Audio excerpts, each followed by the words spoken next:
Well, hello there, and welcome to Question and Answers with Sarah. Okay, let's just dive right in. This is gonna be girl talk, so if you don't want to stick around for girl stuff, then this is your cue to leave. I'm gonna get started with the first question. I've got my phone here to talk about exactly what we're doing. You guys sent your responses on Instagram, and I'm sorry if I'm getting distracted, but there's like so many kids running around playing games. Oh, to be a kid again and just not have a worry in the world. Anyways, the first question is things to do on days you don't feel cute to make yourself feel better. I am the queen of not feeling cute and then doing things to make myself feel better. So what I would typically recommend is, there's always one thing that you can absolutely do that makes you feel better, and you should know it. For me personally, it's doing my makeup. I don't want to look like a bear rat with my face not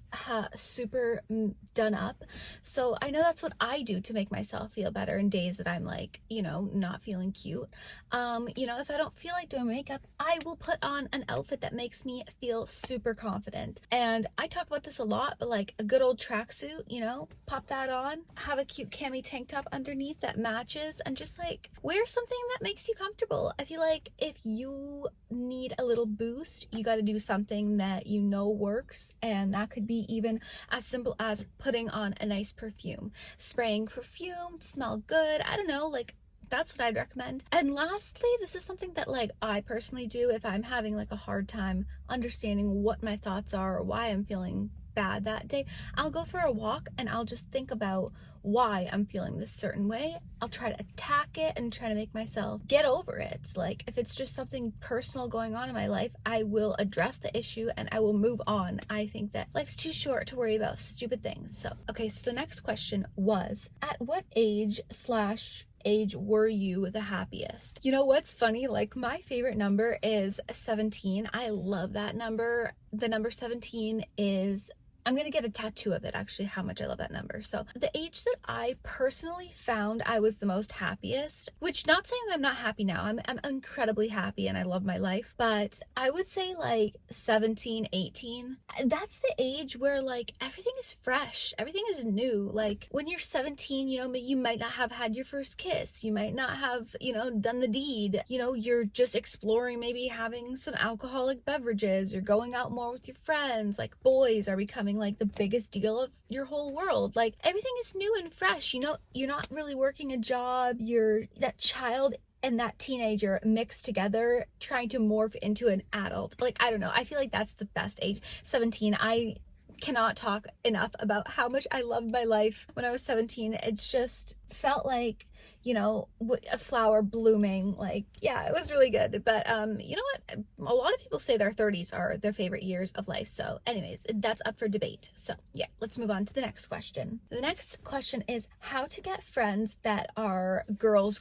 friends. So like, if you know what that means, like girls, those are the type of people that no matter what have your back. They're the type of girl that's like, oh, you're on your period, okay, here's Advil, here's tampon, here's candy, cookies, all that crap. Those are hard to come by because at the end of the day, a lot of girls are boy crazy and they just want to be with the boys. So for me personally, like I would always try to spend more time with people in my life that behaved the way I wanted to behave myself. Try to hang around people that are who you want to become. So like if you're hanging out with people that don't necessarily align with your values or make you uncomfortable or choose the guys over like a girls' night, like slowly distance yourself away from them. Like the more you pull away from negative people, the more you have room for happy, non-toxic people in your life. So, but yeah, overall, what I'm trying to say is if you want girl friends, like you need to emulate that,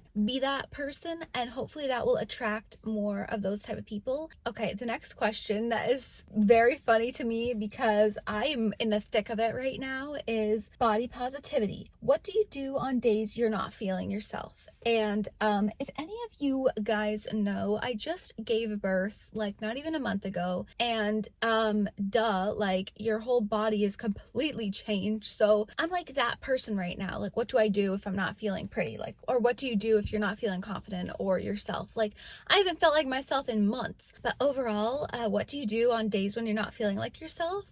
Just throw on a baggy, comfy sweater and don't leave your house if you don't have to. Watch TV, cry, put on sad music that makes you feel something, and just feel miserable, and then you'll probably feel a bit better the next day. Oh my god, this is so funny because that's a not maybe a great tip, but I'll tell you, it works. You know, maybe you need to feel like kind of bad about yourself so that you can realize, okay, maybe I'm just being a bit stupid, and like I should be more grateful. I'm a human being living. I'm healthy. I'm happy. So like, yeah, at the end of the day, you know, maybe just sulk away a little bit, feel your feelings, and then hopefully you can break free and be a happy sunshine. Okay, this question is super serious. It is, do you have tips on how to grow your boobs? I want bigger ones. Okay, so my best tip is to get pregnant and have a baby because your tatas get huge. No, seriously, what do? You go get plastic surgery and you save up all your money and you waste it on fake boobs. Like, come on, guys. Like, boobs is not the end of the day. At the end of the day, you can wear a push-up bra. That's my best recommendation. Don't be playing around. Like, you know what? If you're worried about like what guys will think of you, a good man, which hopefully you're looking for, not a really crap one because there's only crap men out there, but if you're looking for a good man, he will value you for what you have on the inside and the outside too. But like, boobs are not everything. A good man will not care what size they are, and if they do care, they're not the right man for you. So goodbye. Next question is, what do I do when girls I never did anything to talk bad about me? Okay, first of all, from what I can just tell here, either they're jealous or they're just raging, rude, disrespectful C words. What I would do in this situation is I would just know that it's going to be over. At some point, these people will stop talking about you. They're going to move on. Don't really give them stuff to talk about. Like, if you are instigating it, then I mean, you're kind of asking for it. But yeah, that's just my opinion, and we're moving on to the next question. Okay, so the next question is like similar to the one about like what age was cool to be in, but do you think being a teenage girl was harder than adulthood or the other way around? And I will tell you, honey boo, that both of those things, like teenager and adulthood, I don't know how much I can speak on adulthood because I'm only 23 years old, but as far as I can tell you, each thing has its hardships. So being a teenager, everything is new and fresh, and you have to tackle so much, and the world feels so big, and you feel like you know everything. And then when you reach adulthood and you're slammed into the work life, like, you know, you have to balance money, finances, all that stuff. Like, you know, when you're a teenager, I would say like it's maybe harder emotionally because you're dealing with so much. When you're an adult, you're dealing with more real life problems, like, you know, you're overwhelmed, you don't have any clean underwear, you're running around town, you don't have $1 in your bank account, you're eating noodles at night, ramen noodles, because you don't like there. Or, you know, scrap that. That's just like one specific example. But basically, like, each of them have their hardships. You have to choose whether you want to make the best of it. And I'm guessing most of you guys are close to adulthood, getting there, or an adult. And I would say that the fun thing about being an adult is that you have a lot more choice. So you can do what you want with your life. You know, you can choose, hey, today I'm having ice cream for dinner, and that's it. Whereas like when you're a teenager, maybe you have more control, parental control. But yeah, if you get the gist, that's basically what I'm trying to say. Okay, the next one is, how do you talk to your crush? You go up there and you crush it. No. How do you talk to your crush? Ooh, that is tough because I haven't had a crush in a very long time. And let me tell you, when I was younger and I did have a crush, I was not talking to that person, or if I did, I was like super, super shy and like try to act mean and like not care about them at all. What I'd recommend at this age, 23, my personal recommendation is try to see if there's something that they're specifically obsessed with and then connect on that. Like, for example, if this is like super weird. I feel like no one's into reading these days, but like, let's say your crush is into reading books.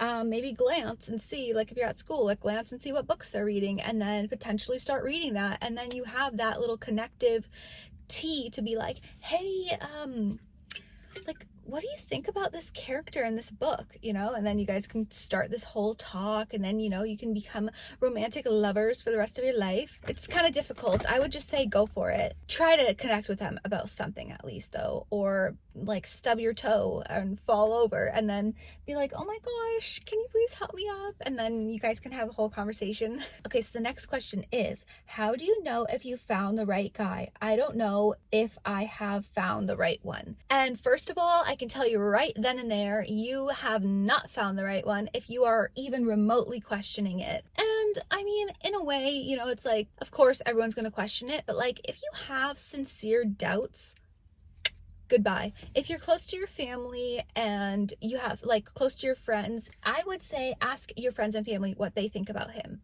or her, and see what their general gauge is, because sometimes that does help, to get an outside perspective if you're super concerned if you found the right one. I know if I found the right one because it just feels right in my heart. Like, you have to trust your instincts, your overall vibe. Like, if it's off, if something feels icky, it's probably not the right one. And yeah, it probably will be tough and difficult to part ways, or you can keep trying to work on it and it might change. I would say your initial first gut instinct when you think about this person, like, go take some time for yourself and just think about your situation. And if you have like a general ick, maybe you're uncomfortable, I would say that it's probably not the right one. But yeah, that's just me. Next question. Okay, do you have any tips on how to make friends, especially with anxiety? First of all, let me tell you something. I don't know, like I have like a handful of friends. I have like 5 friends. Like after I left high school, which was 6 years ago, like I didn't really have friends in general, like a lot of them. And I would say like if you're having a trouble finding friends, focus on the friends that you have at that moment and try to grow and develop your relationship with them. Hang out with them more, go do more activities, and you might realize that you actually have the perfect friend right in front of you. I feel like a lot of the times we're always like trying to get more friends and have more people, and like at the end of the day, like one friend is better than none. But yeah, but that's just my little sidetrack here. How to find friends? Well, there are like apps that you can get, like Bumble Friends or something like that. Like maybe try that, or put yourself in activities or involve yourself in like a book club, or like go to the club with your friends, like, and hang out in the bathroom. I've literally made so many friends in there. And also alcohol does help if you're having anxiety, but I mean, that's not really the best PG friendly tip, but I mean, okay, so the next one is, I've been friends with a boy for 8 months and I can't tell if he likes me. Should I give up?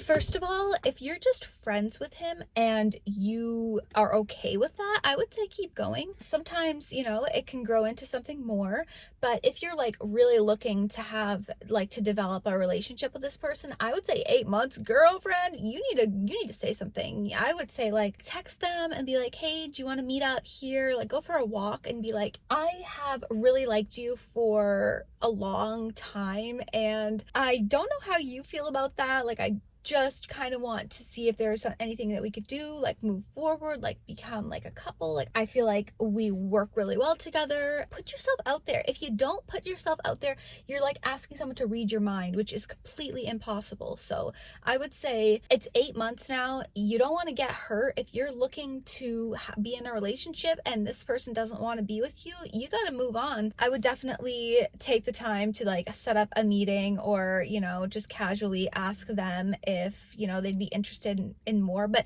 one thing about guys is a man can tell when they want to be with a woman like in 20 minutes of their interaction. So either he's just maybe shy and embarrassed or anything to ask that for you, or you haven't made your intentions clear. But I would definitely give it a shot, and if he says no, then boy, bye. If he says yes, then congratulations, tell me when the wedding is. Okay, so this question says, I want to start wearing makeup, but I'm not sure where to start or what to buy. I'm 16 years old. Okay, I was 16 years old when I actually started wearing makeup. My mom never let me wear makeup before, and I actually left my mom. I didn't live with her when I was 16, so I was kind of like fully launched into the world of makeup. And what I started off with was mascara and like lip products. So like mascara is always fun, you know, a little bit of mascara looks so perfect and pretty on everyone. I would start with that and then maybe build your way into like a light tinted serum, like a little moisturizer that has a little tint on it so that you can see if you like having more of a foundation look.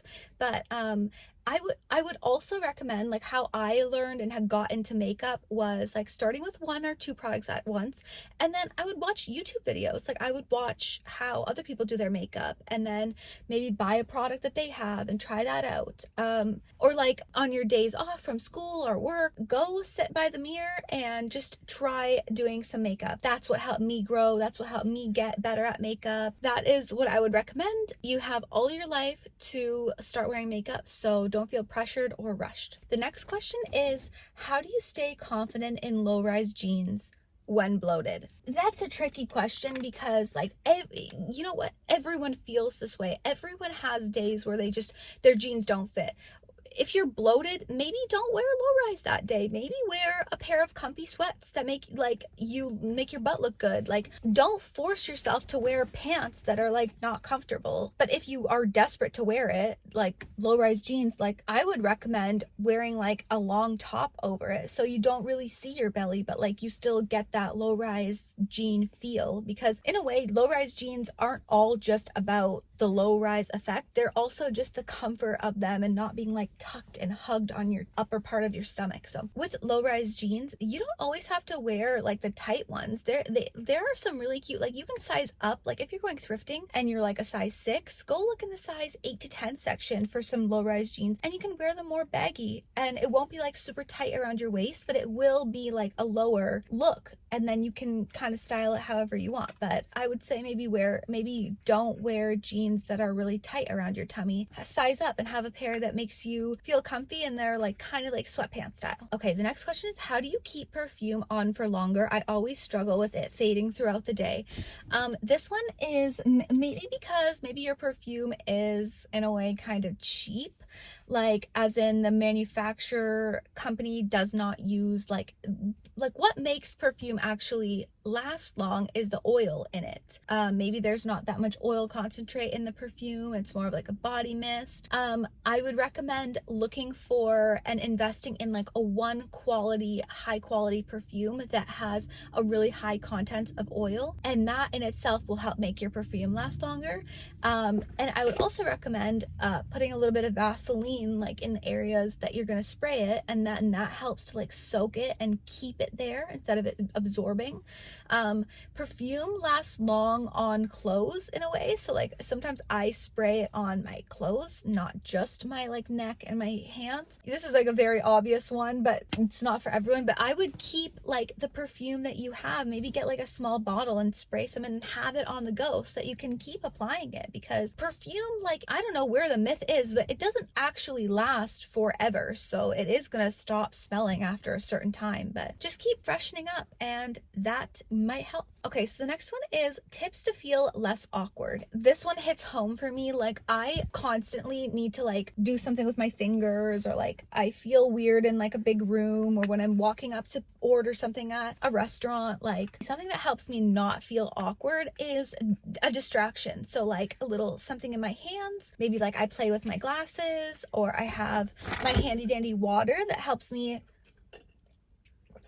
appear more confident and not be like as awkward if you're just standing there like a stub. But I would say my best recommendation to not feel awkward is chew gum. Chewing gum distracts your brain. It actually makes you like calm in a way, and it helps you focus. Chewing gum just also makes you look like you are doing something. It can help you concentrate on something else, not just the awkward feeling. So like chewing gum can kind of help relieve the anxiety that may be coming out of the awkwardness. Always have gum in your purse or your bag. Okay, this one is like, This one is very sad. What are some ways I can calm myself when I feel depressed? First of all, there's got to be someone in your life that can make you crack a smile. Like, there's got to be someone, a friend, a family, anyone. I would recommend, if you're feeling depressed and you are able to talk to someone, like if you're feeling comfortable enough to talk to someone, or like, I know you might just want to be in your room, but like if you're feeling comfortable to talk to someone, call that person and be like, hey, can you tell me like a funny story, or could you just talk to me? Like, I'm not feeling the greatest right now and I would love some support. And that person should be able to help cheer you up. And I love doing that. Like when I'm feeling kind of bummy and I just need a little pick me up, I call my mom. Like we have our spats, but like I call my mom and I just rant to her and I feel so much better. Like I've been in some dark places lately, but having that one person that you can talk to that can kind of uplift your spirits, I'd recommend that. If you have a car, I would recommend turning on your playlist that makes you cry. Go find a parking lot and blast your music, sit there and feel your feelings, and then maybe change the music after you've cried a bit to something that makes you feel happy, and then just sit there and listen. If you're feeling up to it, count your blessings, think about all the positive things in your life rather than all the negative, and maybe over time that will help heal the issues that you're dealing with. But yeah, so I would say talk to someone that makes you happy. Go for a walk. That always helps clear your brain. It gets you away from just sitting in your thoughts, whereas you're outside, you're seeing the world. It's a beautiful place. And if you want to, like, go get yourself your favorite ice cream. Like, go eat a whole entire cake. I know you might feel like crap after, but overall okay, that's a really bad tip. Okay, so the last question, because the light is going down and it's making me not look as gorgeous as I actually am. The last question is, did you ever have an insecure phase? If so, what helped? And I sure did have an insecure phase. My insecure phase was in high school, actually, where my mom controlled everything. She wouldn't let me wear certain things. She wouldn't let me dye my hair. I hated my orange hair. This is not the best answer. You don't want to hear it, but what will help is just time, healing, being able to attack what makes you feel insecure, and then working on that might help you get past that stage a lot better. Like my mom made me cut my bangs like this for a long time in my life, and I felt super insecure because I feel like no one had bangs like that, and I wanted to be like the other girls that had like side bangs, or that middle part. So I just had to wait for my bangs to grow out, and I felt a lot better when they did, which took a lot of convincing from my mom, but everything gets better with time. Okay, well, that was all for girl talk with Sarah. The sun is going down and I look like crap, so I need to get out of here quickly. Woo. Okay, so if any of those questions were yours, thank you for submitting them. Wow, I look 10 times better. Why didn't I record the video here? Okay, anyways, I'm driving off to the sunset. Thank you for listening, watching me. I hope you guys love my content. I really do like making YouTube videos, so I hope that we can hang out together more. I'll see you next week if you want. You can join on my little YouTube channel. I'm always posting every single week, so yeah. Anyways, that was all for today, guys. I will see you later.